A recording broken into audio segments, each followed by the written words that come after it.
Assalamualaikum warahmatullahi wabarakatuh. Alhamdulillah, alhamdulillah bi ni'matihi tatimmu shalihat wa bi fadlihi tatanazzalu al-barakat. Asyhadu an la ilaha illallah lahu da'watul haqq.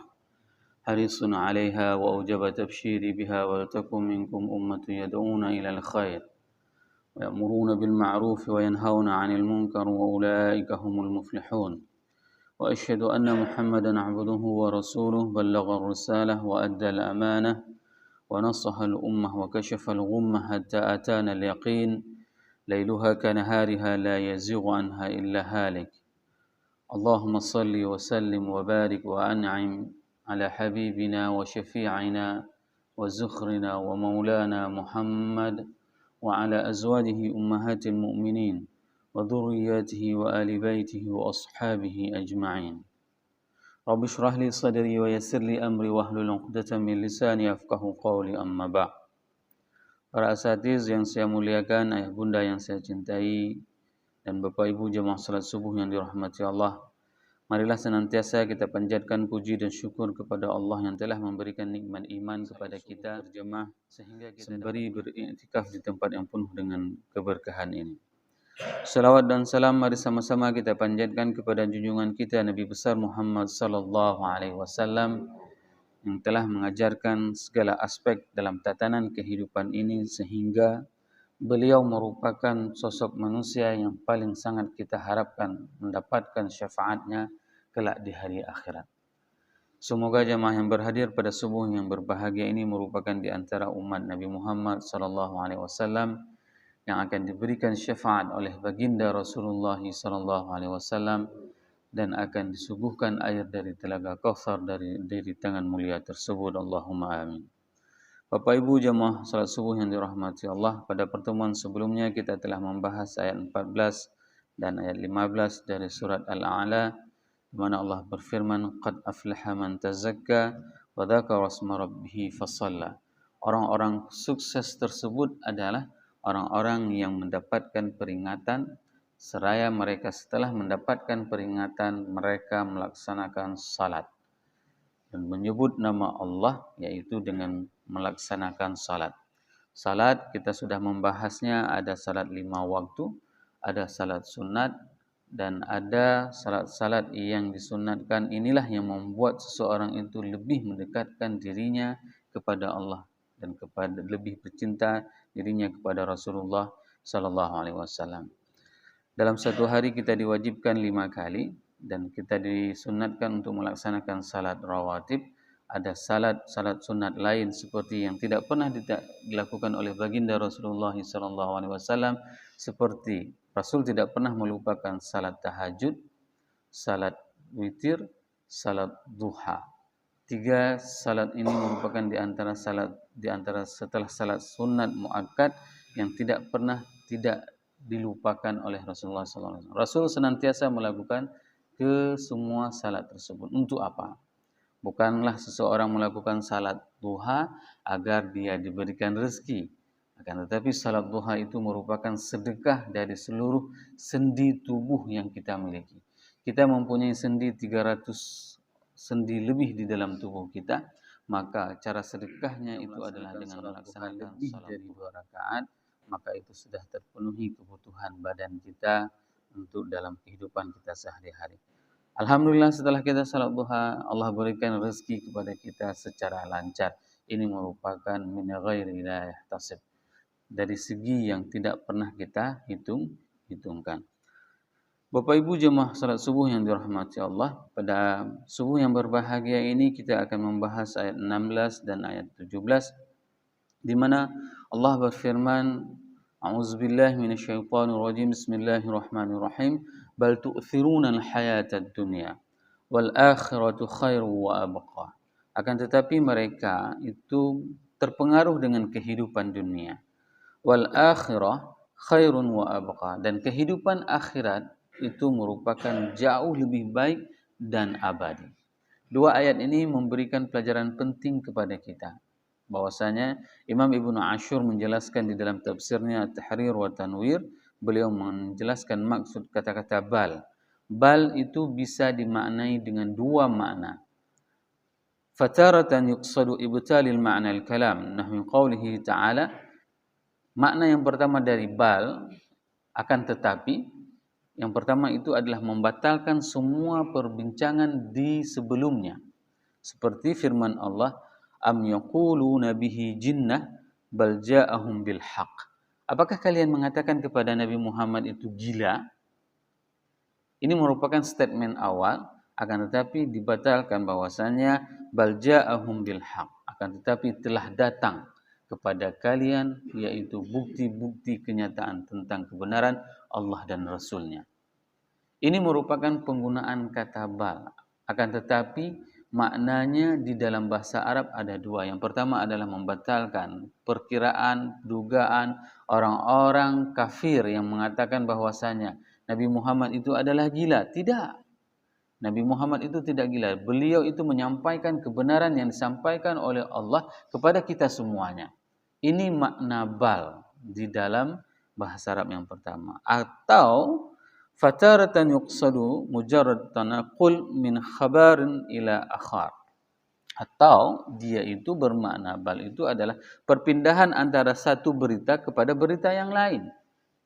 Ini yang dimaksud dengan makna bal. Itulah indahnya bahasa Arab.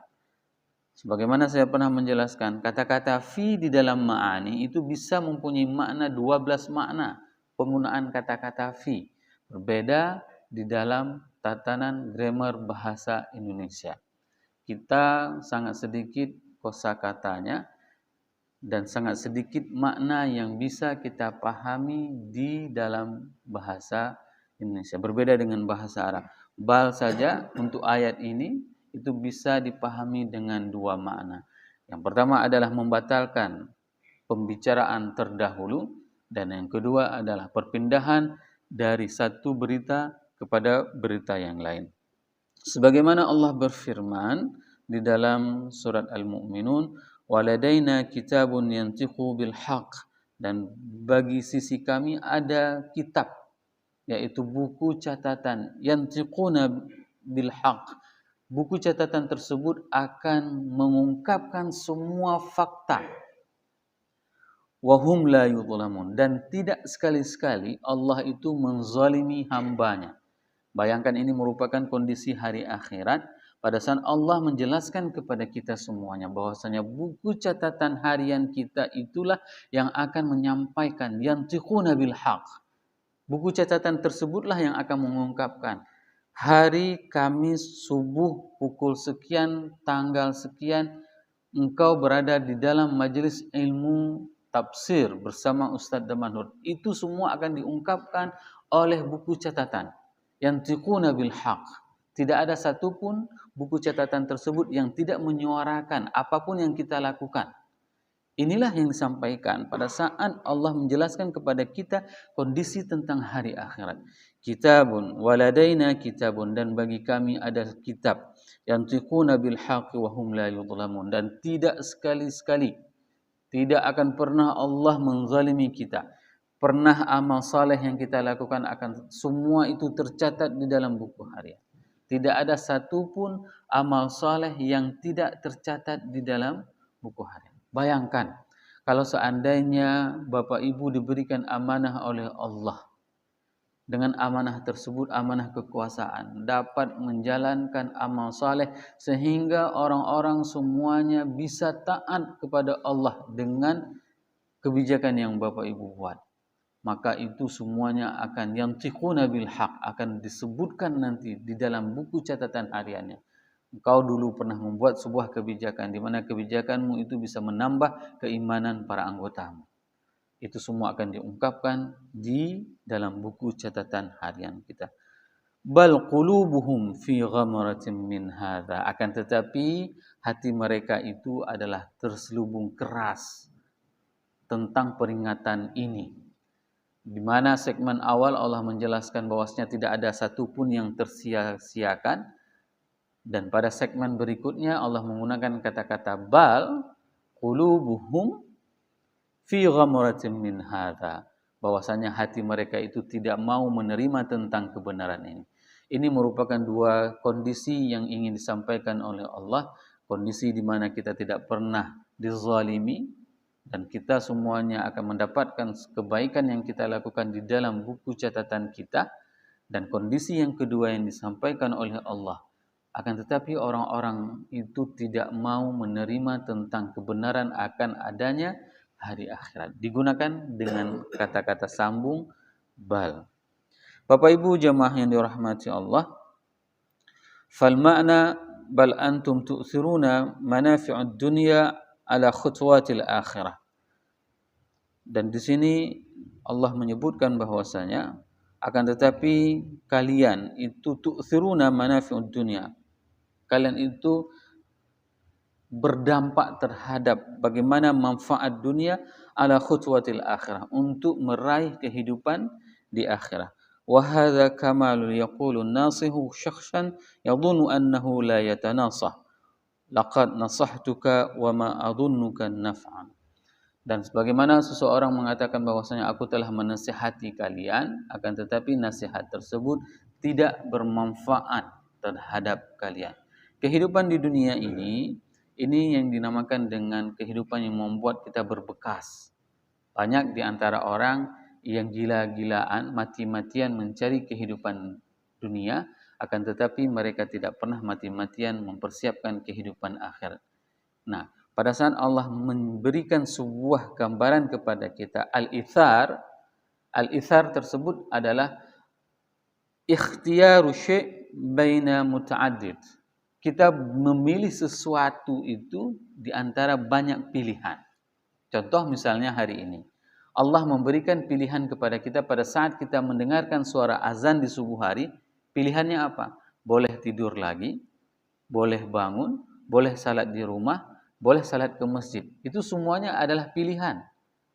Akan tetapi seseorang yang memilih tidur lagi, itulah yang dinamakan dengan bal tu'thirunal hayatad dunya. Akan tetapi mereka itu adalah orang-orang yang terpengaruhi dengan kenikmatan di dunia. Seharusnya kita pada saat Allah berikan kenikmatan tersebut, maka kenikmatan tersebut dapat mengantarkan kita untuk kesuksesan kehidupan di akhirat kita. Itulah yang dinamakan dengan pilihan yang cerdas. Pada saat Allah memberikan kenikmatan kepada kita di dunia, kenikmatan tersebut dapat kita gunakan untuk kita raih kesuksesan kita di kehidupan akhirat. Sehingga apa? Sehingga kehidupan di dunia ini tidak akan berpengaruhi terhadap kehidupan di akhirat kita. Inilah yang disebutkan wal ma'na tu'thiruna al-hayatad dunya bal tu'thiruna al-hayatad dunya ba'nayakum ba'yanatukum wa ihtimamakum. Bahwasanya bal tu'thiruna al-hayatad dunya wa ihtimamikum. Bahwasanya kepentingan loyalitas seseorang itu untuk kehidupan di dunianya.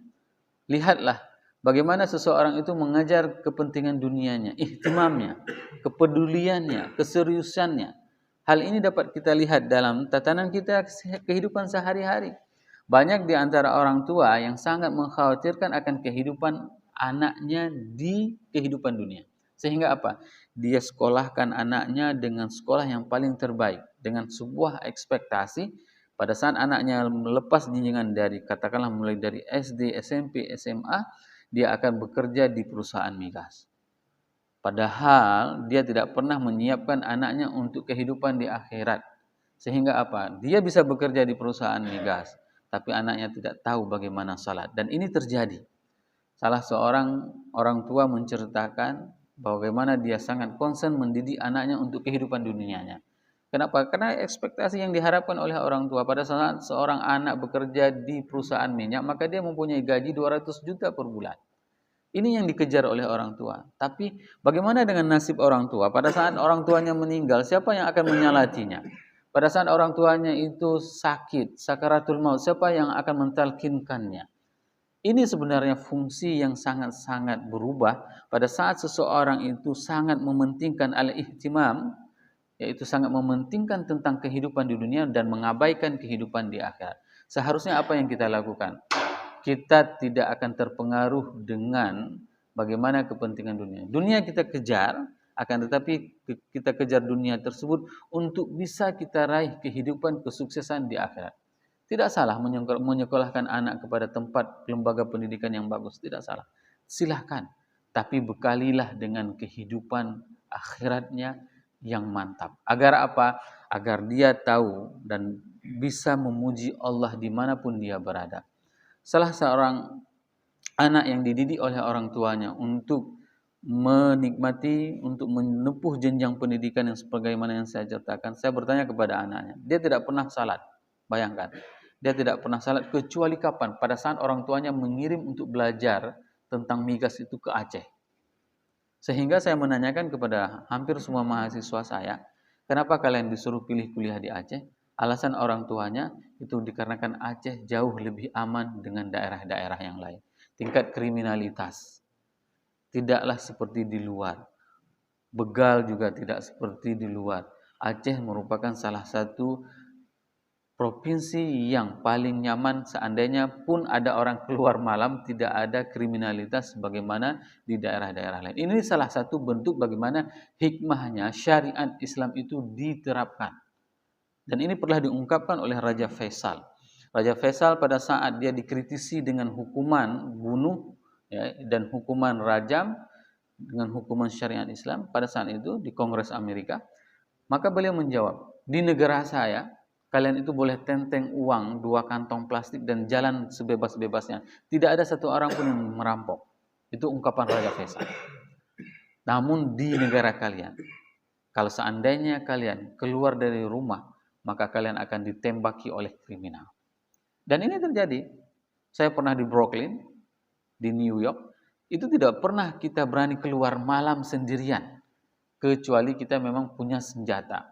Kenapa? Begitu kita keluar dari apartemen, kita berjalan di jalan, kemungkinan kalau nggak kita ditembak, kita akan nembak dia dulu. Begitulah kehidupan yang sangat-sangat tidak aman, tingkat kriminalitas yang sangat tinggi. Begitu juga tingkat kemaksiatan lain. Seorang suami begitu dia keluar dari rumahnya untuk pergi bekerja, maka pada saat itu istrinya bisa berselingkuh. Begitulah kehidupan pada saat seseorang itu jauh dari kehidupan syariat. Dan mereka terpengaruh dengan kehidupan dunia ini. Sehingga ungkapan ini, para mufassirin mengatakan bal tu'thirunal hayatad dunya, ini merupakan ungkapan yang hanya akan terjadi bagi orang-orang kafir. Orang-orang mukmin mereka tidak akan terpengaruh dengan kehidupan dunia. Wal akhiratu khairun wa abqa. Wa'lam annal mu'minina khata'un fi min hadhihi al-mau'izah ala tulid dah. Bahwasanya jika ada seseorang mukmin yang terpengaruh dengan kehidupan di dunia ini, mereka berarti sudah salah jalan. Maka apa yang harus kita lakukan? Wal midanun lil hamum wa laysa hadha yahtamilu dzam.